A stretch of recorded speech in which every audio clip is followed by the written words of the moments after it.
கண்ணதாசன் எழுதிய அந்த மரண வாக்குமூலம் திரையுலகையே கதற வைத்த கவியரசுவின் கடைசி வரிகள். வணக்கம் நேயர்களே. தமிழ் திரையுலகின் இமயமலை தன் பேனா முனையால் கோடிக்கணக்கான மனிதர்களின் வாழ்க்கைக்கு வழிகாட்டியவர் கவியரசு கண்ணதாசன்.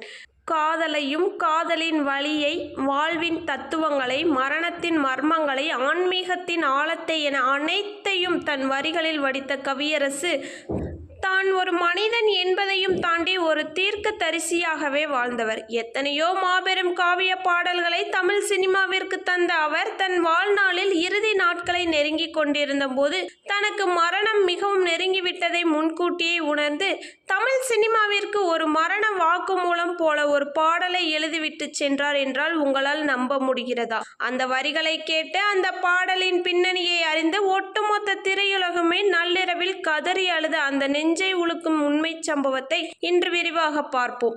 இது 1981ஆம் ஆண்டின் காலகட்டம். கவியரசு கண்ணதாசன் அவர்கள் உடல்நலக்குறைவால் பாதிக்கப்பட்டு சிகிச்சைக்காக அமெரிக்கா செல்ல தயாராகி கொண்டிருந்த நேரம். அவர் அமெரிக்காவிற்கு சென்றால் மீண்டும் திரும்பி வருவது கடினம் என்பதை ஒரு கவிஞராக, ஒரு தீர்க்கதரிசியாக அவர் உணர்ந்தே இருந்தார்.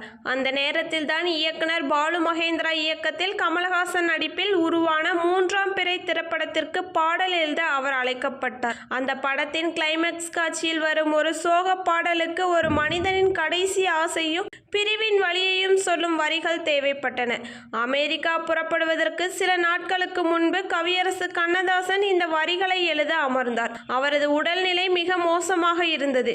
கையில் பேனாவை எடுக்கும் போதே அவர் கைகள் நடுங்கின. ஆனால் அவரது மூளையில் இருந்த அந்த தமிழ் சரஸ்வதி மட்டும் இன்னும் மங்காமல் பிரகாசித்து கொண்டிருந்தாள்.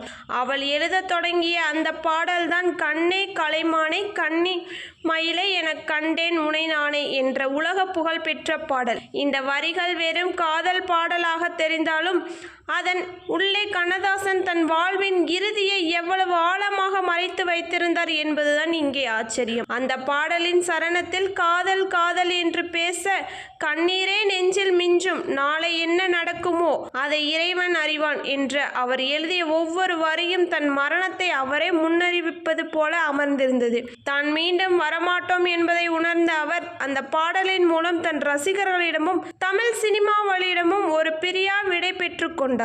இந்த வரிகளை எழுதி முடித்துவிட்டு அவர் அமெரிக்காவிற்கு புறப்பட்டார். அமெரிக்காவில் அவர் சிகிச்சை பெற்று வந்தபோது உடல்நிலை இன்னும் மோசமடைந்தது. அங்கேயே அவர் காலமானார். கவியரசு கண்ணதாசன் மறைந்த செய்தி கேட்டு 3ஆம் பிறை படக்குழுவினர் மட்டுமல்ல, ஒட்டுமொத்த தமிழ்நாடே அதிர்ச்சியில் உறைந்து போனது. அப்போதுதான் அவர்கள் அந்த பாடலை மீண்டும் போட்டு பார்த்தார்கள். அவர் அமெரிக்காவிற்கு செல்லும் முன் எழுதிய அந்த வரிகள் அவர் தன் மரணத்திற்காக எழுதிய ஒரு வாக்குமூலம் என்பதை உணர்ந்து ஒட்டுமொத்த படக்குழுவினரும் நள்ளிரவில் கதறி அழுதார்கள். கண்ணதாசன் இல்லாத அந்த பாடலுக்கு பின்னணி இசை அமைக்கும் போது இளையராஜா அவர்கள் கண்ணீர் மல்க அந்த இசையை வடித்தார். படம் வெளியான போது தியேட்டர்களில் அந்த பாடலை கேட்ட ரசிகர்கள் ஒரு சாதாரண பாடல் அல்ல, ஒரு மாபெரும் கவிஞனின் இறுதி பயணம் என்பதை உணர்ந்து தங்களின் கண்ணீரை சமர்ப்பித்தார்கள். மரணத்தையும் தன் கவிதையால் வென்றவர் கண்ணதாசன். இன்று அவர் இல்லை என்றாலும் அவர் விட்டு சென்ற அந்த வரிகள் இன்றும் நம்முடனே வாழ்ந்து கொண்டிருக்கின்றன. ஒரு கவிஞனின் வாழ்வு அவன் எழுதிய வரிகளிலேயே முடிந்து விடுவதில்லை. அவன் அந்த கண்ணீர்களோடு தன் வாழ்வை முடித்துவிட்டு செல்கின்றனர் என்பதற்கு கண்ணதாசனின் இந்த இறுதி பயணம் ஒரு மிக சிறந்த உதாரணம். பணத்தையும் புகழையும் தாண்டி தமிழ் மக்களின் இதயங்களில் அழியாத இடத்தை பிடித்த கவியரசு கண்ணதாசனின் இந்த நெஞ்சை உழுக்கும் வரலாற்று சம்பவம் உங்களுக்கு பிடித்திருந்தால் இந்த வீடியோவை லைக் பண்ணுங்க. மேலும் பல சுவாரஸ்யமான தமிழ் சினிமா வரலாற்று ரகசியங்களை உடனுக்குடன் தெரிந்து கொள்ள நமது சேனலை மறக்காமல் சப்ஸ்கிரைப் பண்ணுங்க. நன்றி, வணக்கம்.